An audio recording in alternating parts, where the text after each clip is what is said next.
Bonjour à tous, j'espère que vous allez bien. Je suis ravie de vous retrouver pour ce 17e jour du défi 21 jours pour vivre plus sereinement les difficultés et cette période de changement. Donc hier, on a vu ensemble la motivation, comment être plus motivé, réussir à atteindre ses objectifs, avoir de l'énergie, de l'envie pour faire ce qui est vraiment important pour nous. Et j'imagine que ça vous arrive de douter, de penser que vous n'allez pas y arriver, vous n'êtes pas capable, de manquer de confiance en vous. Et c'est pour ça qu'aujourd'hui, j'avais envie de parler de la confiance en soi. C'est vraiment un sujet qui me passionne, parce que moi-même, j'ai manqué énormément de confiance en moi. Il y a 4 ans encore, je ne pensais pas pouvoir faire des vidéos comme je fais aujourd'hui. J'avais énormément de mal à parler aux gens, à aborder des inconnus, à prendre la parole dans un groupe. Voilà, c'était vraiment très compliqué. Et c'est vraiment ce que je voulais vous dire déjà, c'est que c'est possible de prendre confiance en soi. Vous n'êtes pas cassé, vous n'êtes pas brisé. C'est simplement peut-être que vous n'avez pas les outils pour prendre confiance en vous. Et c'est possible de changer.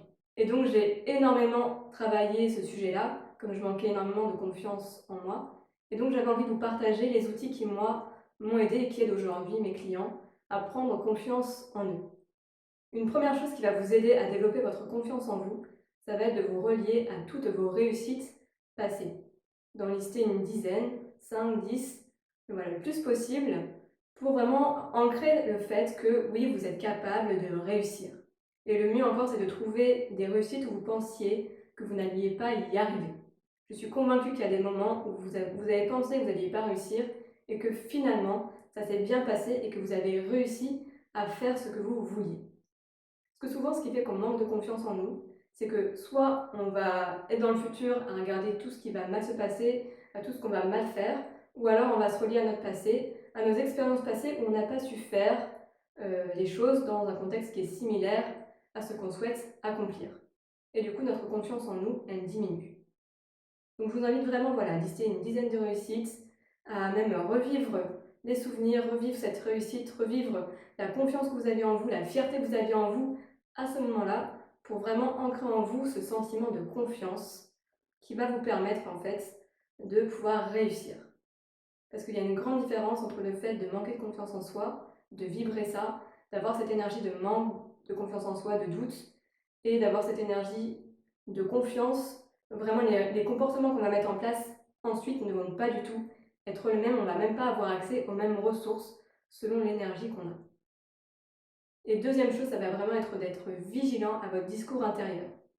Parce que peut-être que vous vous dites, oui, bah c'est vrai, j'ai réussi ça, j'ai réussi ci, mais c'est pas pour ça que je me dis que je vais réussir là ce que j'ai envie de faire en fait. Et vraiment, ce que j'ai envie de vous demander, c'est à qui ça sert de vous dire ça. Ouais, c'est vrai, j'ai réussi plein de fois, mais en fait, ouais, non, là, je pense que je vais pas réussir. Qui ça sert? Est-ce que ça vous sert vous? Est-ce que ça sert les autres? Parce qu'en fait, quand on se dévalorise comme ça, on est en train d'éteindre sa lumière, on est en train d'éteindre notre potentiel, et en plus, on montre aux autres que c'est la norme de faire ça, et donc ça empêche les autres aussi d'allumer leur lumière. Si vous avez des enfants, bah, ils prennent exemple sur nous, sur les parents, et du coup, bah, ils se disent, ah bah tiens, maman, papa, il allume pas sa lumière, il se dévalorise, donc c'est que ça doit être comme ça qu'il faut faire. Et du coup, vous leur montrez en fait de ne pas allumer leur lumière, de ne pas croire en eux. C'est à nous de croire en nous, il n'y a personne qui le fera à notre place. C'est à nous d'avoir foi en nous, en nos capacités, en notre potentiel. Et donc c'est vraiment, dès que je prends conscience que je suis en train d'avoir une pensée qui me dévalorise, c'est juste de me dire tais-toi, ta gueule petite voix, laisse-moi tranquille, et de prendre une voix, une phrase qui me fait du bien, une phrase qui me remonte, une phrase qui me donne confiance en moi. Si cette fois je vais y arriver, je suis capable, j'ai tout le potentiel pour le faire, et cette fois-ci ça va marcher. Et je vais tout faire pour être fière de moi ce soir. Et déjà l'énergie ne va pas du tout être la même. Vous allez avoir accès à plus de ressources, parce qu'en fait nos pensées agissent sur nos émotions, qui vont agir sur nos comportements, nos actions, et donc sur nos résultats. En fonction de vos pensées, vous n'aurez pas les mêmes résultats. Donc voilà, c'est vraiment les deux outils à mettre en œuvre là aujourd'hui pour prendre confiance en vous, lister vos réussites, vous relier au souvenir de cette réussite-là, et puis changer votre discours intérieur. Vous donner des phrases qui vraiment vous donnent envie d'avoir confiance en vous, vous font remonter cette confiance, vous allument à l'intérieur, vous font vibrer. C'est super important. Il n'y a que vous qui pouvez le faire, personne ne pourra le faire à votre place.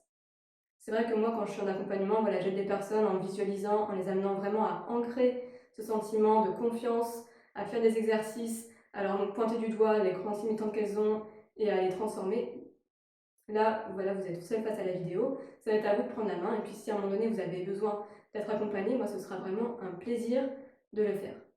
Donc voilà, je vous invite à partager dans les commentaires vos réussites, voilà, à oser montrer au monde ce que vous êtes capable de faire, d'être fier de vous pour ça. Ça va inspirer les autres aussi à le faire. Et puis vous pouvez partager aussi des phrases que vous dites quand vous sentez que vous êtes en train de vous dévaloriser. Qu'est-ce que vous vous dites pour changer votre discours intérieur? Je vous souhaite une excellente journée, prenez bien soin de vous et je vous retrouve demain pour un nouvel outil.